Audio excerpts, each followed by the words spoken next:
What's up, guys? Welcome back to my channel. If you're new, welcome. If you are returning, welcome back. So as you can see from the title of this video, I am talking about my son Blakey, the love of my life, my everything. So a lot of people don't know that my son is on the autism side.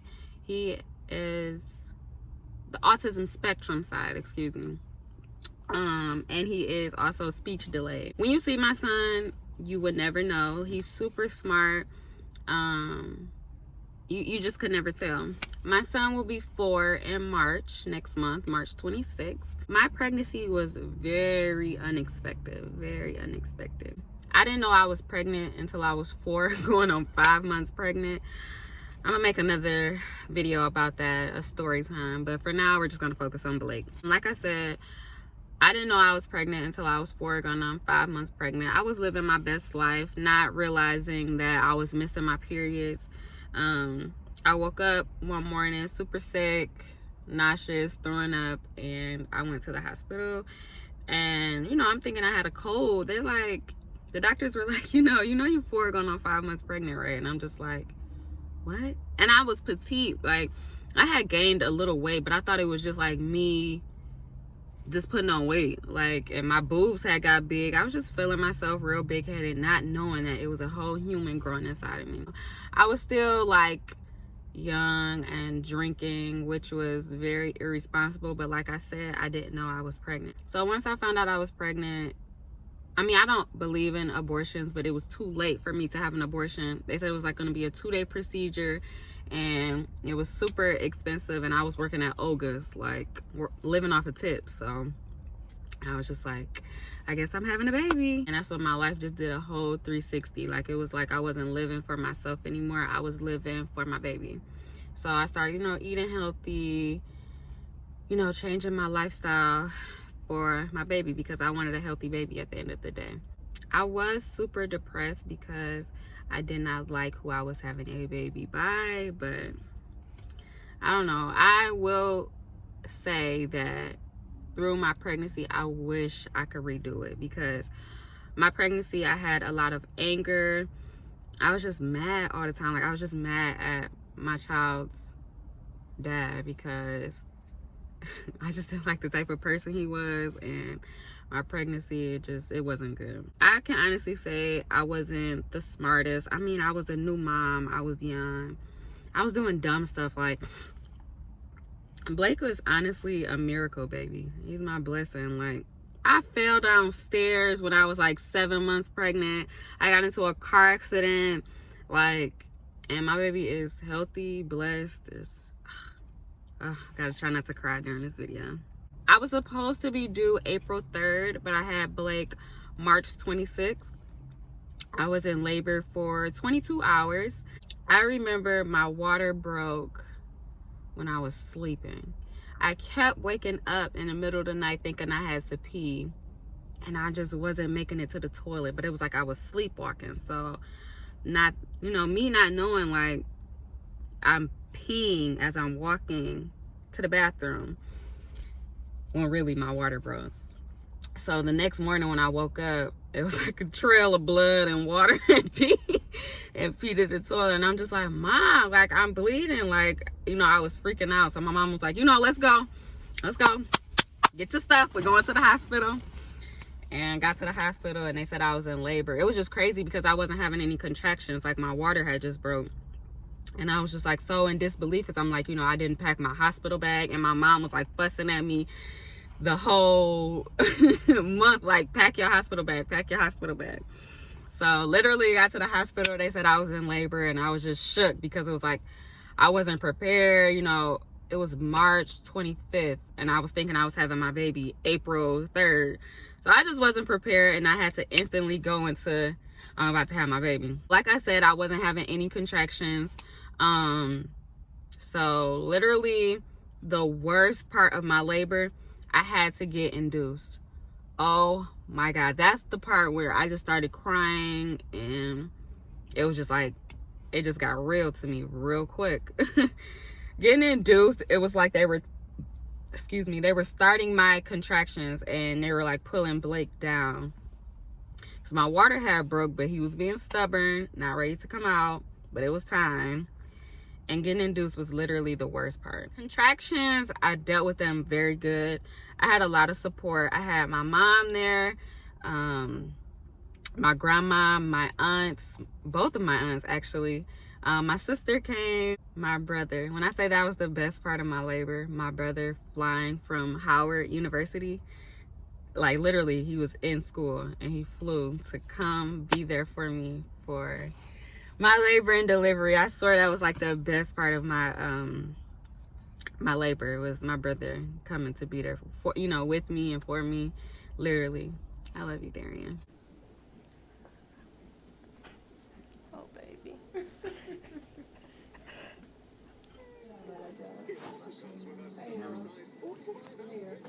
You here? I did get an epidural, but I got my epidural kind of early. I was 7 centimeters dilated.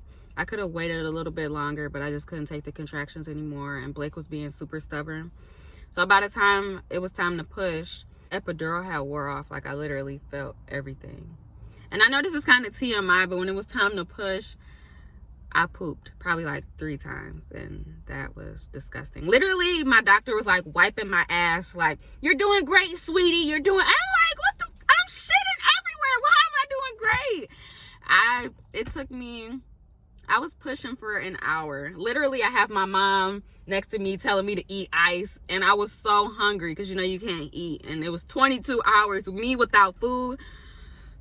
After an hour of pushing and 22 hours in labor, Blake came out healthy and beautiful. Worldwide, easily putting a beat down on the biggest pre-summer opening weekend of all time.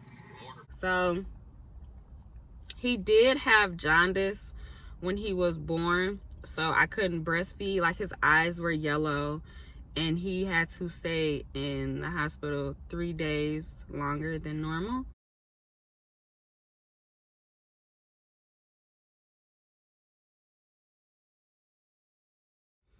When I say my postpartum was the worst, like, you could drop a pencil and I was crying, like, or crying, like, screaming, crying.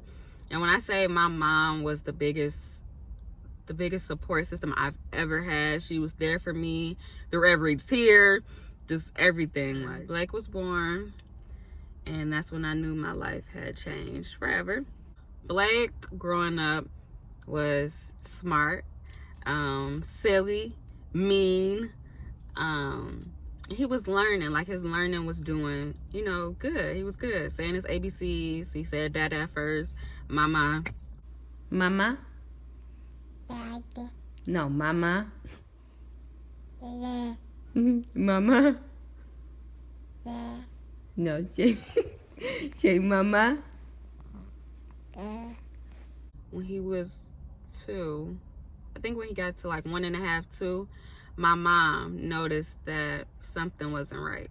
When he was growing up, he was able to say like his ABCs, counting, you know, he was learning. And then like 1.5, 2, his learning started like going backwards. So I noticed like something wasn't right. My mom noticed, I noticed. So we took Blake to his pediatrician, and then his pediatrician said that Blake might have autism. And like literally, I just was like in disbelief.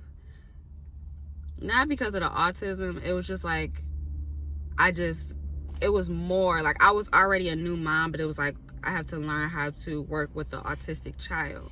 And I was already learning how to be a mom. So it's like I'm learning how to be a mom, plus learning how to deal with a child with autism.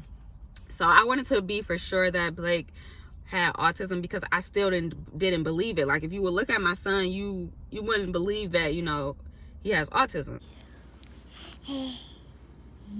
So she referred us to a autism pediatrician. Blake, he had to be there for like a whole day.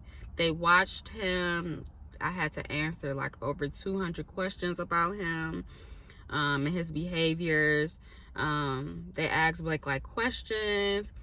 They were just like testing him. It was like a day full of testing to see if he had autism. He had to be tested by 4 different doctors. And it was like very repetitive. Like they were asking me the same questions about him and his behaviors, and just watching him, like when he played with toys, or like watching him with me, his interaction with me, or how he talked with me. So after like a week, we got the results back, and we found out, my mom went with me, and we found out that Blake was on the autism spectrum side. They said it's very mild. I'm not gonna lie, I cried because I just felt like this world can be so cruel, and I'm already scared to raise, you know, a young man in this world, and I want to raise my son right. I want to love him right. Like, I feel like a man who is loved correctly loves correctly. Like, that's always been my saying. I cried because it was just like, kids can be so mean, people can be so mean and not understand, like, you know, kids with autism or are on the autism spectrum side are very misunderstood. So it was like, that was another time for me. I had to snap out of it and do what I needed to do for my baby. Blake, you know, I asked the doctor, the pediatrician, like, okay, what do I need to do? What now? Like, how do I get my baby all the help that he needs? You know, because I want him to be okay, be ready for school, and still, you know, grow and learn.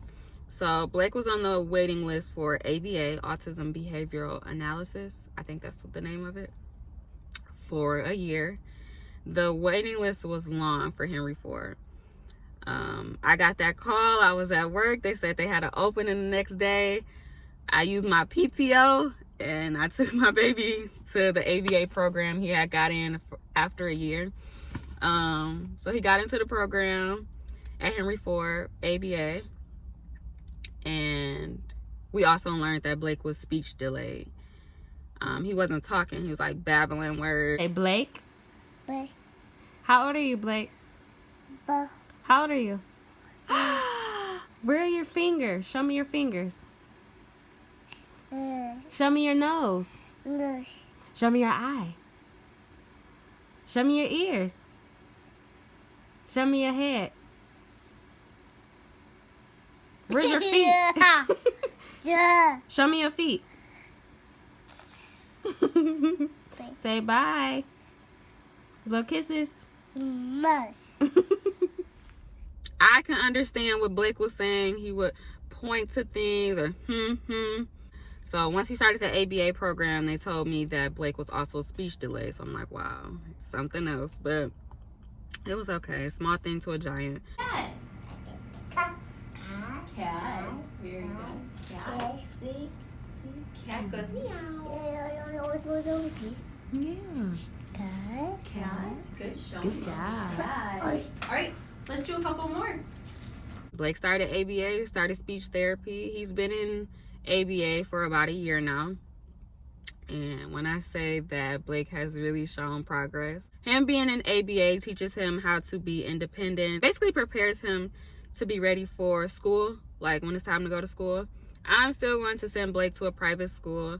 I don't care how much tuition is. Like, I've been looking at schools, and right now tuition is like $8,000, and it's just like, it's time to start saving, because I want my son to get that great experience. I want him to learn. I want him to be successful. I feel like public schools, no offense, you know, they're good, but I just would rather my son be in a private school.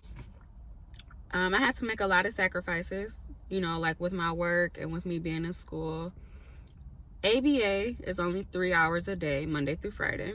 So Blake goes to ABA. I take him every day. I pick him up every day from 8 a.m. to 11 a.m. I am on my way to get Blakey from ABA, Autism Behavioral Analysis. I think that's what the other A is. Not sure. It's 11:05. Pickup is at 11:10, so I'm on time. I'm just gonna show you guys the process. Blakey goes to ABA from 8 to, no, he goes to speech therapy from 8 to 8:30, and then he goes to ABA from 8:30 to 11:15. So I am picking my stinker butt up, and I just want you guys to see the process. and see Blake. Hopefully they don't give me a hard time about recording. They don't really like you to record and like show the other kids, but I mean, I'm recording for Blake, not these other kids. I'm going to get my stinker bud. I'm gonna try to sneak my camera in here without them seeing it. Hold on.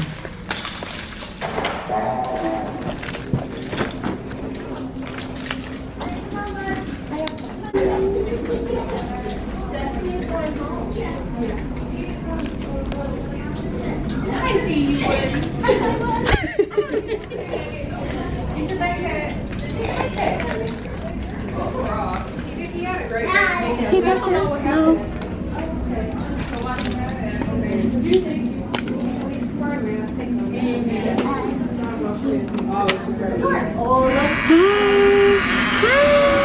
You say hi. Oh, this is too heavy, sweetie. Way too heavy. Give a hug. Hi. I had him like hands wash hands, do everything on his own. He did it. He knows how. Buzz. He's super smart. Yeah, we played a lot. We did a lot of good playing today. Asked me to cut a sandwich in half. We got so many good. So you're doing awesome. Okay, bye. He's like, I'm done. You're right. Have a good one. Thank you. Bye, kiddo. Hi, Blake. Blakey. Say hi. Look at me. Say hi. So he had a good day. She said that he's requesting things well. Say hi. Buzz Lightyear. Good job. Blakey. Blake, look at mommy. Cheese. No cheese. Come here. Give the camera a kiss. Okay, so yeah, Blakey had a good day. Now I am taking him to daycare because they like him to still socialize with kids his age. Here. You want me to hold it?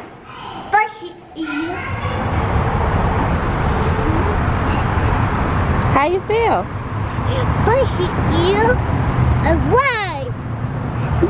So as you guys heard, Blakey had a good day.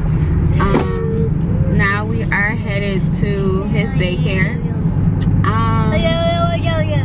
I think this is gonna be Blake's last week of daycare just because I don't know why this always happens to us, but Blake will latch on to a teacher and then they'll end up leaving, and it's like, okay, he's used to you, you're used to him, now he has to get used to a new teacher, which sucks and I hate it. I tried to give the new teachers another chance. I mean, not another chance, you know, give them the chance, the opportunity, whatever, to get to know Blake, to get to know him. But it's like this daycare, they hired a bunch of younger girls, like girls my age or younger, and it's like when they're hiring these girls that you can tell are just there to collect the check, which is fine, collect the check, but don't be at a daycare collecting a check, because at the end of the day, I'm paying all this money for, you know, my son to still learn, interact, but it seems like when I'm popping in on Blake, which I do a lot, or, you know, just sneaking up on him to see what he's doing, I'm seeing the girls on their phones, like not really working with the kids. One time I walked in and Blake was fighting with another boy, not actually fighting, but like they were like playing like tug of war over a toy, and I had to like open the door like, hello, do you see them? Like they're fighting over a toy. Oh, I didn't even see them. And I just looked at her and I just took Blake. I'm like, come on Blake, let's go. The only reason why I was like letting him go to daycare was just so he can have that social interaction with kids, but I mean, I guess he'll just get that at ABA, and you know, I'm still going to take him to the park to play with kids and stuff, but I'm not going to pay this daycare to do something that they're not doing. To pay them, if that makes sense, to pay them for something that they're not doing is just pointless. Okay, so we go through this every day. Blakey wants to take all his toys into daycare, and I have to tell him one toy. One toy. So he's taking Buzz today. And I put it in his... Come on, let's go. We need to wash your face. Have a seat.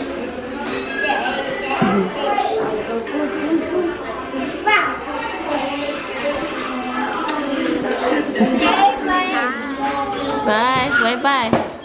Blakey. What's happening right here? What's happening on this couch? Because I know we don't do that at home. I know we don't. Blakey. Blake. Blake. Early preschool, Tyson, all day, you've been in that kitchen. I said, "Go." Like, your feet clean. Thank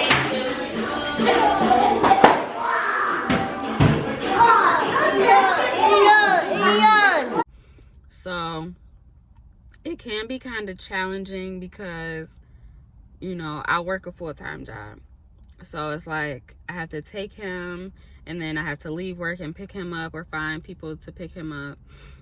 And it could be hard, but I want my baby to stay in this program because he's learning how to be independent. He's saying more.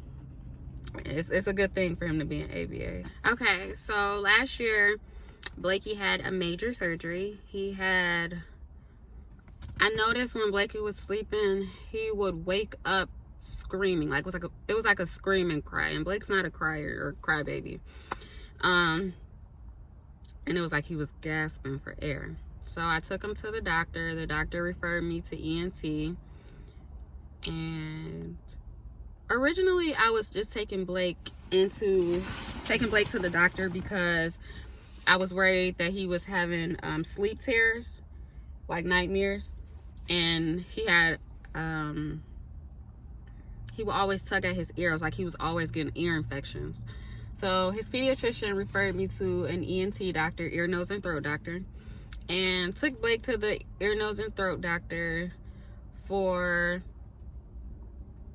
me thinking that he had an ear infection. The doctor confirmed that Blake didn't have an ear infection, that his tonsils were enlarged. And I'm like, you know, I came here for an ear infection and my son's tonsils are enlarged. Like, what? So she told me that Blakey might have obstructive sleep apnea. So it wasn't nightmares that Blake was having. His breathing was stopping in his sleep. And when I say I just broke down crying, because the doctor said that a lot of children die from that. Like, their breathing stops in their sleep. And I'm just like, wow, like, this is a blessing. Like, this is God. Like, try not to cry. Woo! This video, I had to take him, the ear, nose, and throat doctor referred Blake to Children's in Troy. I had to take him. We had to stay overnight. They had to monitor Blake. They literally put all of these, I don't even know what to call them. Hi guys, it's Jalen and Blake. We are currently back at Children's. Blake is getting a sleep study test, so we're staying here overnight. Wait.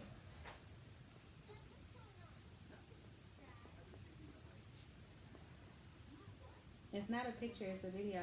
Well, we will go. No.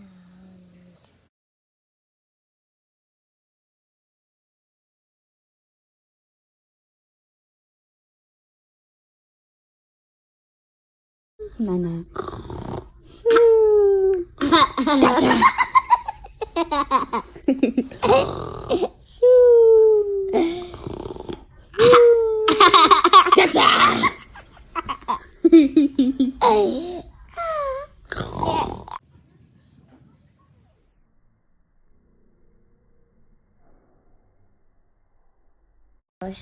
Nose.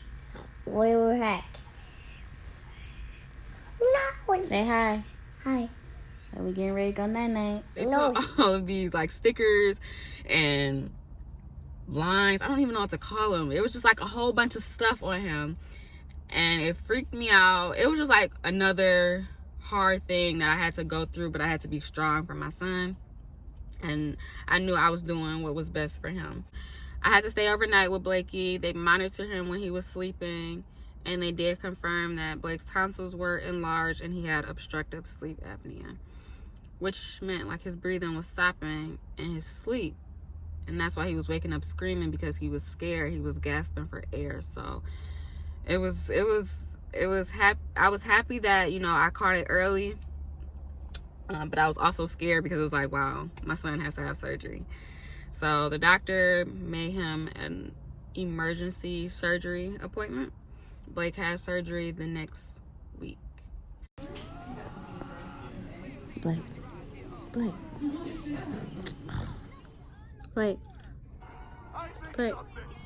Okay?